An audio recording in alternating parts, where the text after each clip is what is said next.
চাচা কেলে ডাক্তার বুঝলাম না। আরে খালি ডাহাডে এটা তো কোন বিপদ হালাইছে আমার খালি ডাহাডে।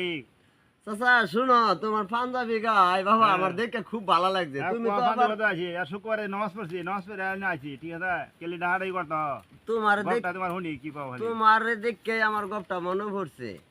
তোমার মতো আমার এক চাচা ছিল, তারা শুক্রবারের দিন হইলে নামাজ পড়ে আইসা দেখা যাচ্ছে কি মেহমান ছাড়া, মানে মেহমান শব্দের অর্থ হলো অতীত, অতীত ছাড়া একদিনও ভাত খায় না করে।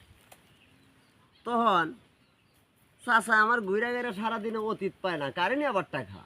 তখন এই লোক যাইতেছে রাস্তা দিয়া, তারা ডাইকে আনছে, বাবা আমার তো এতটুক বেল হয়েছে, জুম্মা পরে ভাত খাই, জুম্মাটা হইরে আইলাম, অনেকটা অতীত পাইতেছি না, ভাত খাই আমি কারে লিয়া আনছে ভাত খাই। হ্যাঁ কথা ঠিক আছে কও। তখন গেছে বাড়িতে যায় দেখে হ্যাঁ যে অতীত লয়ে গেল ভাত খাইব, বিছুন মুরগি জবাই কইরা মেহমানরে ভাত দেওয়ার লাগে। এছাড়া খাবার দাবারের কোনো কিছু নেই, শুধু ওই মুরগিটাই ফুঞ্জি বেডির কথা হইলো যে গোলাম আমি আর মুরগি জব করে তোরা খাওয়াইতেছি না, ঠিক আছে? তখন এই বেড়াই কইতেছে আমি তেল লই এটা লই, মেহমান আইসে ফাঁক শাক করতা থাহ আমি লই আই।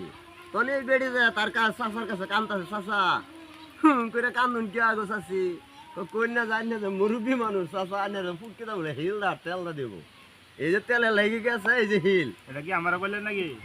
আইনের দেন অতীত ছাড়া ভাত খাই না, এরকম একটা মুরব্বী মানুষ আইনের যদি হিল দা তেলটা দে আমার কষ্ট লাগবে না চাষা? মান সম্মান তোমার শেষ, মান সম্মান শেষ। মানে এর লাগি বাবা আইনের কইতেছি আইনে জানগা, আচ্ছা যাইগা হুদাই আইনে জানগা হিলদার তেলটা দেওয়া দরকার নাই। তখন রওনা দিছে, রওনা দিলে বেড়া আছে বাড়িতে তেল লইয়া, তখন কইতেছে খেলে গিয়া আমার মেহমান কেউ ভাত খায়া বেটা হিলার তেল চাইছেন দেড় পাইছি না, ওই যে দৌড় বেড়া যেতেছে, যখন বেড়া হিলার তেল লইয়া দৌড় দিছে আরো দৌড় বেড়া তো মনে হচ্ছে বেটির কথা হাসাই হেনা যে দিচ্ছেন মুখে খাওয়াইতো না, এটা হাসা। আচ্ছা আচ্ছা ঠিক আছে।